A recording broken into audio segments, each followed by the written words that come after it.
Hi, I'm Andy Parr, and you're watching the Gadget Guru.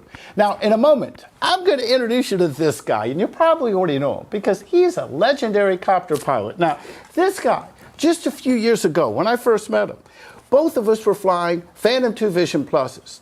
He's also one of the guys, this seasoned pilot right here, who has watched as his Inspire 1 with the X5 camera drop from 100 feet to the ground in a split second. And we're going to talk to Mark Parrott, legendary pilot, about this as the Gadget Guru continues right after this.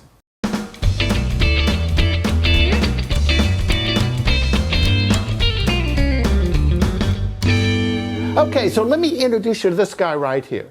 This is Mark Parrott. Now, let me tell you how we first met, and it had to do with the Facebook forums. Both of us were flying DJI's Phantom 2 Vision Plus. Now, we're 30 years apart. We don't have a lot in common, but, you know, I spent my years in the video business, and this kind of opened up a whole new door of video photography for you. Now, you live on the water, and I don't. And I realized in the past, you had some really nice open-air distance flights, but you don't do that anymore. You've kind of converted. I mean, copters, they've opened a new door for you. Can you tell me about that? Well, when I first bought my my drone, it was not really intention for anything but just fun.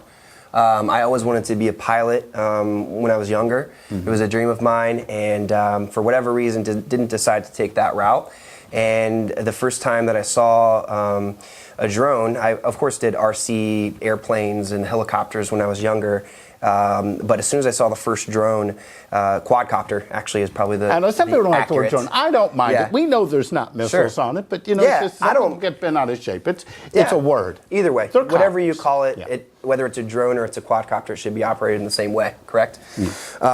So when I bought it, it had no intention in getting into film. It was just something that piqued my interest, and I'm a nerd when it comes to technology. Always have been. So I purchased the Phantom 2 Vision Plus, and you know, it's funny because a lot of when I go into the forums, you do hear a lot of negativity sometimes towards people who have entered into the film world, you know, via drones. You know, and there's a lot of people who probably have been really established for 20, 30 years. I mean, someone like me, who I've spent my life in the video business, but I've never criticized you. Because, you know, a new generation needs to take over, and it seems like you're doing it. Absolutely. I mean, it doesn't matter how you get introduced to something that you love. It matters what you do with it once you get there. And so what happened was it just opened up a world, specifically editing, which is what I really love to do. I started getting better and better. Andy, you know how far I've come. Yeah, when you first started, remember, I've been using Final Cut for a long time, even back in the old versions. I remember when you first started, it's a process. And you would do all-nighters learning how to use the programs. And it was just wonderful to see what you've done, and I've seen your work progress and starting to use effects and use them tastefully. You know, first, I mean, we all just throw stuff in and see how it is. You hit that on. I know it's not what we're here to talk about, but you're right when it comes to anything with graphics or anything, saturation. I'm sure you remember my first pictures were fluorescent in color, and I thought that was really cool because I just got introduced to Lightroom, you know, and you always see that. Dodge and burn, you're just blowing these things. But it's part of the process. Now, how has that gone to what you're doing today? Because I've seen some videos that you've posted up recently. In fact, we're going to roll some in here. Your work is just, I mean, exquisite, tasteful, it's clean and balanced. What are you doing? I mean, this is not meant to be a plug, but tell us about your business. Well, I would say that here's the one thing that I always think about, because there are so many people, and we hear it a lot in discussion, who have Phantoms and have different drones and are trying to start their own business. In the market in general is somewhat oversaturated, and you always hear a lot from more established pilots who have been doing it longer that, you know, there's these guys who are just starting a shop and they're doing it for less than they should, and so on and so forth. But what I would like to key on is that every business, whether it be website design, starts like this, where the market kind of gets saturated, but the cream always rises to the top. What's the name of your company? People want more information. I own Mark Parrott Films and also Parrott Vision Productions. And you know, what I always say is that the drone is just a tool in a toolbox. And actually, I didn't always say that. I'm sure you guys have always heard that from many people. And I didn't really understand that in the beginning because drones were, or quadcopters, drones, aerial is kind of what I but started when I'm with. seeing, I see your wedding videos, Yeah. and you've done some things for universities and religious churches or institutions. You're doing, it seems most of your work is on the ground now. Yes, almost, I'd say 90% of everything that I do is on the ground. But then I'll see your cutaway shot where Correct. you're using your Inspire. Correct. And doing it. Now, you recently upgraded your Inspire. Right. What are you flying with now? So I had an Inspire 1, which, and this is good to touch on, is that I had the Inspire 1 that we're discussing today, the one in question, for about a year, maybe actually more than that. I believe that I received it on January 2nd or 3rd in 2015. And it was just a regular Inspire 1 with an X3 camera. About a month and a half ago, I did upgrade to the X5 camera and upgraded the firmware on the drone to 1.6. So when the drone in question dropped from the sky, it was Inspire 1 basic with an X5 camera on it. Okay, so you had the X5. Okay. Correct, yes, the X5 Just so was we on can get this out of the way, Yeah. let's go in and go through the scenario here. Okay. And I have some questions. And what I did before I got with you, I contacted DJI PR. Okay. And don't worry, if you guys call me and you want, or a message, I want the DJI PR email, I'm not going to give it to you. This is the purpose of this, is to give them an opportunity to respond. I posed a question, and I'd read it, but I left it over there. Hold on, I'm going to go get it. Okay, here it is over there. See, like that trick? I do. It's kind of fun. Easy way to edit. It's an editing technique. I'll be Yes. teaching that in my next class.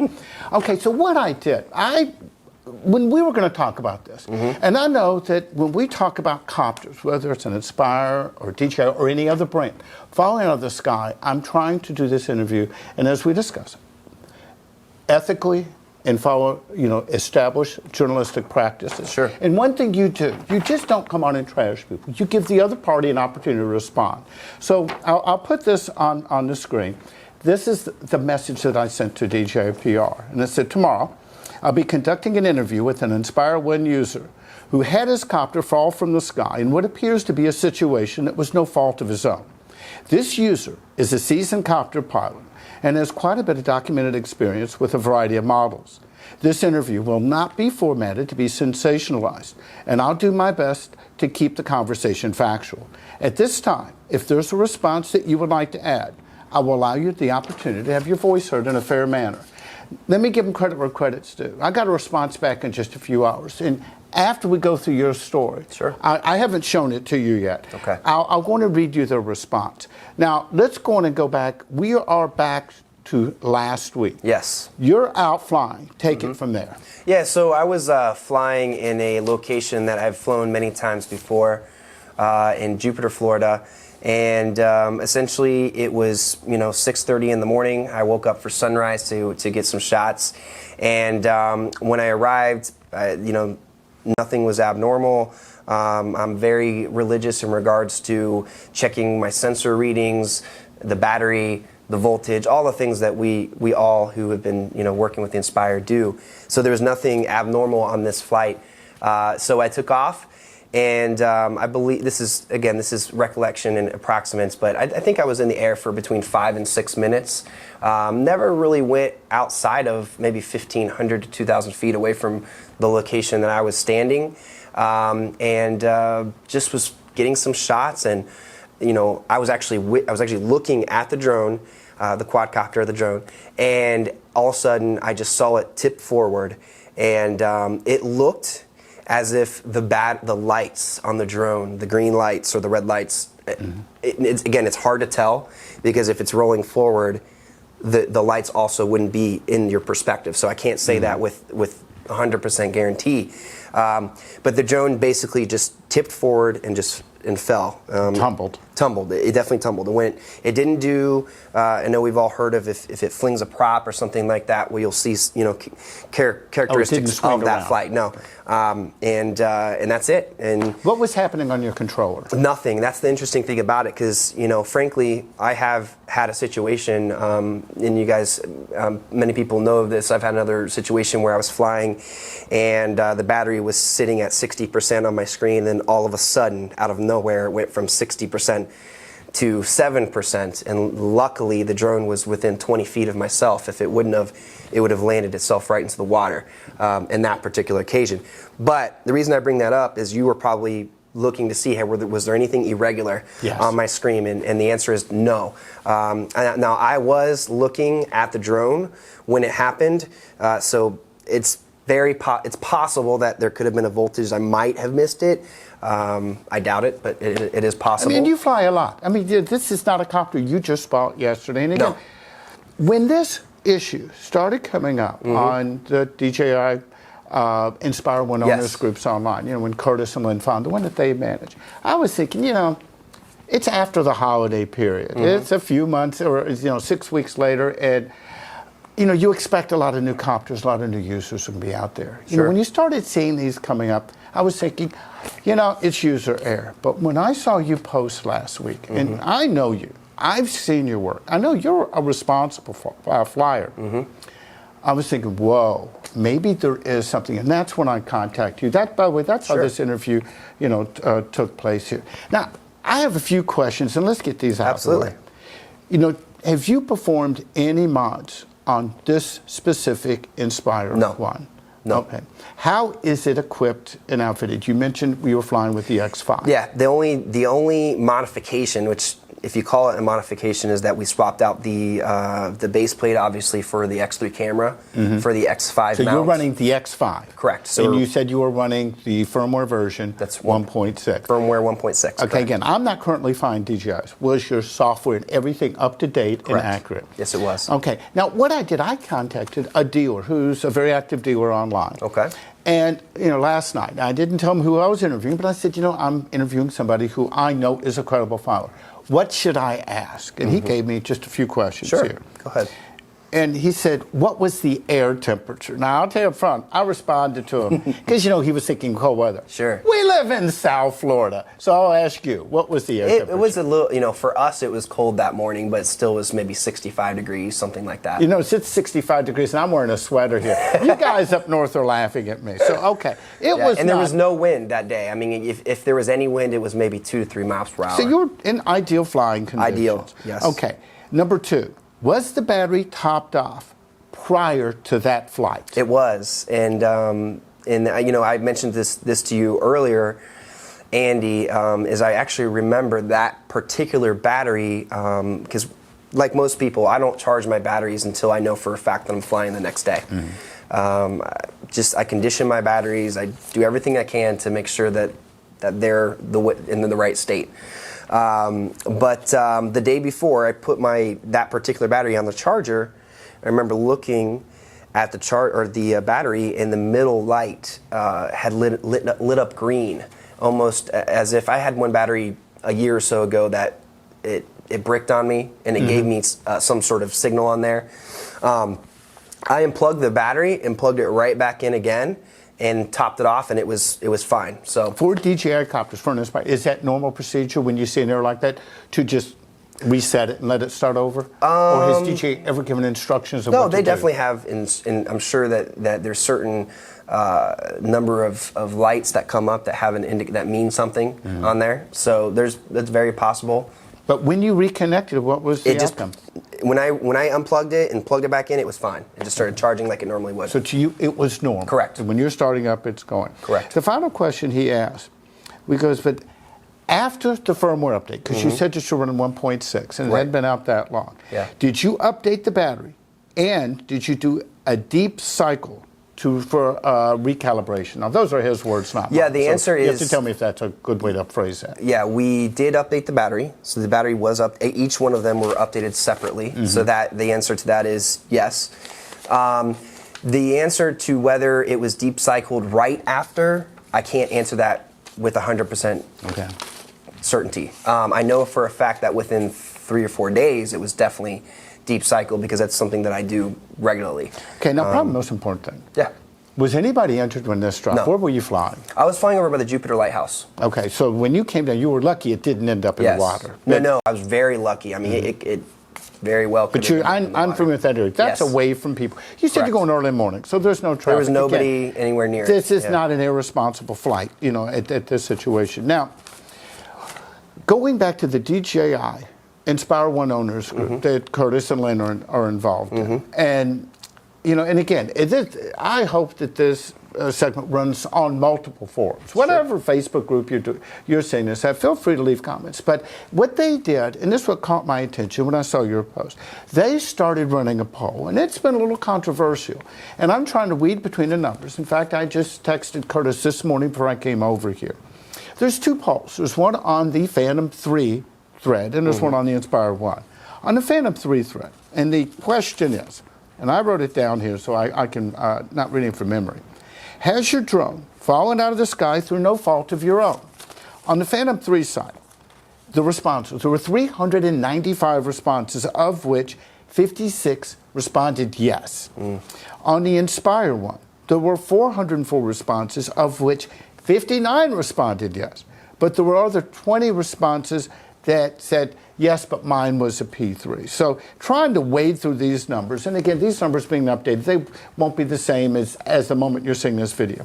At that point, almost 800, that's 799 responses, with 115 people saying yes, that their copter is falling through no flight of their own. Now, we realize, this is not a survey. This is a poll.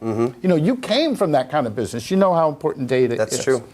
That approximately 14%, so even if you take out error, that's going to be more than 10% are suffering this. That's what I was thinking. Even if you trim that number down a lot, it's still a scary number, in my opinion. It is. Now, taking this back to you, that's the number, your statistic. Right. Let's look at this. Tell me what the damage was. You said it was 100 feet. Yeah.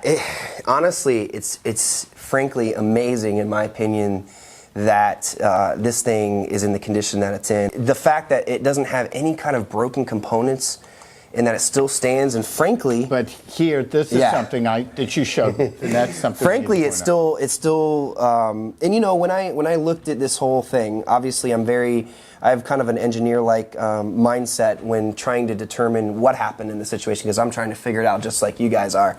And let me say that this drone had more than a year of usage, and this is an approximate number, but probably had anywhere between 2,200 and 2,500 individual flights. So this thing, it's very heavily used. So I like to put that out there, because when this happened, I'm disappointed, and it's a horrible situation, but I also understand that there's a lot of technology in this drone, and there's a lot of different things that could go wrong with it. So it's very difficult to say that it is this or that, or exactly to say what it is. But I can tell you, because this is going to be a lot of the questions that people are going to have, is that when the drone was recovered, I was using the self-tightening propellers.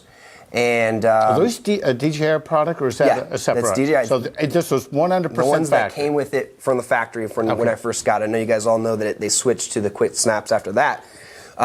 But usually, before they were saying that props maybe were flying off, and in this occasion, we know for a fact that it wasn't from the prop, because although the props were broken, the nub that screws onto each motor was still present. So we know for a fact that it wasn't a prop failure. Okay.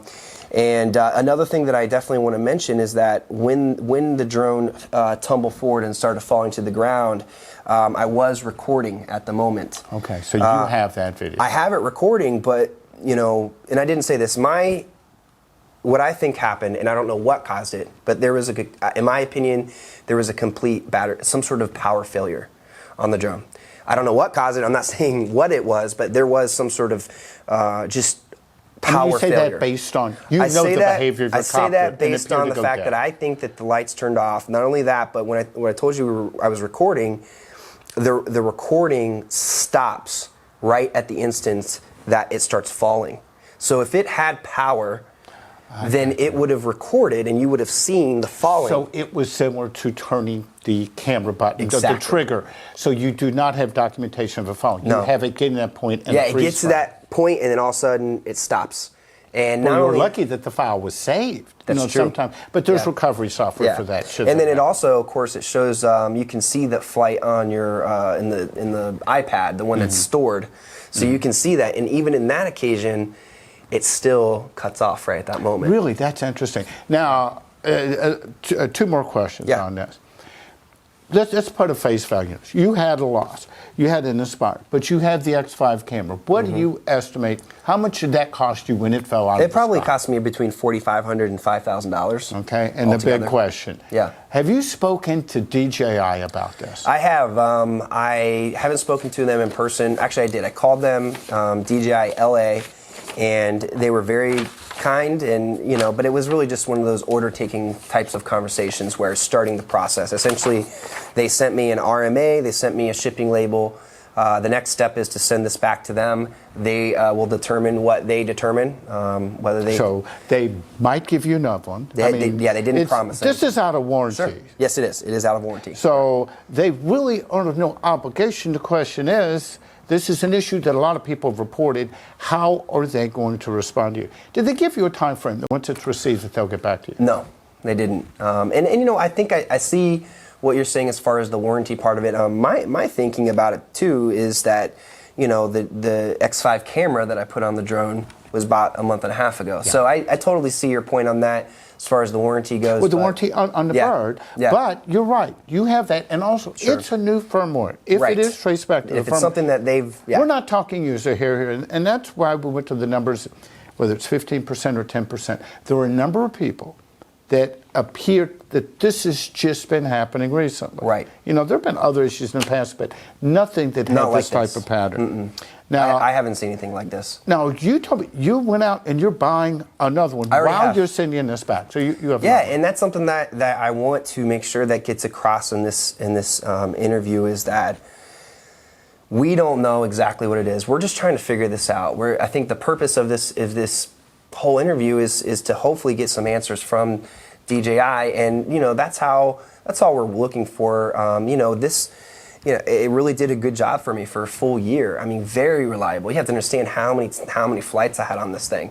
And it'd be nice if the people, if anything they've said that you've said today, if there's some common denominators out there or some behaviors that others who've seen the same issue happen. I know that in dealing with Curtis and Lynn online, that what their goal is, and they've had a lot of criticism, and I take my hat off to them for doing this. They're trying to find the link of what is the issue. Sure. Now, right now I could ask you, are you going to stay with 1.6 on your new Copter? You're going to go to 1.4? But I really think I don't even know the answer to that question, to be honest. Okay. I don't know. Well, as promised, let me get back to you. Sure. DJI did respond in a timely manner. Okay. And here's how it is. This is, hi Andy, thanks for your email. DJI is always willing to answer technical questions about technology, but we can't speak to specific customer cases. We have no information on this specific customer case, and we recommend all customers who experience technical issues contact our customer and technical support. Should you have any questions or comments, feel free to let us know. Okay, that was verbatim. You have sent it in. You'll keep us posted. I mean, not just me necessarily, online, and let us know what happens. I will. Okay. And I still believe, I really say this with, I still believe in DJI, frankly. And I believe that, again, I think we're not here to tear anybody down. We're just trying to get the facts out there and for everyone to have a forum, an open discussion regarding the recent situations that we've been having. So, like I said, I bought another Inspire 1 Pro Black Edition. And you got the Pro Black? Yeah. It looks like a very cool Copter. Oh, yeah. I pick it up actually after this interview. And so the Pro Black comes with the X5, correct? It does. It comes with the X5, So when you get this back to DJI, do you want to end up with my goal, if I had an ideal situation, being that I know for a fact it wasn't anything that I did that caused the wreck, that they would just see that it was something on their end and replace the drone so I can have a backup. So that way you'll have your i1 with the X5 and the Black with the X5. Absolutely. That's just phenomenal. Now, one thing, on a personal note. If you've noticed down here, I don't have the Videos by Andy logo down here in the corner. I put GadgetGuru.com. Here's what I'm doing. I have been working for the past few months relaunching that site. So it's just now getting up and running. So if you go to visits, be a little forgiving. We're just loading up a lot of content because we got a lot of content, a lot of videos to put back up. And of course, a lot of future things. I got some special surprises coming up in the future. So if you could, take a minute, go to my Facebook page, which is facebook.com/TheGadgetGuru. By the way, I own that name. You see others using it. You know, I have the trademark on The Gadget Guru. I've been using it for 30 years. Sure. Go to facebook.com/TheGadgetGuru. Like us, and that way you can be notified when I put new videos or interviews or other information online. Mark, I want to thank you very much for your time. Thank you so much, Andy. I'm Andy Parr, The Gadget Guru. We'll see you soon.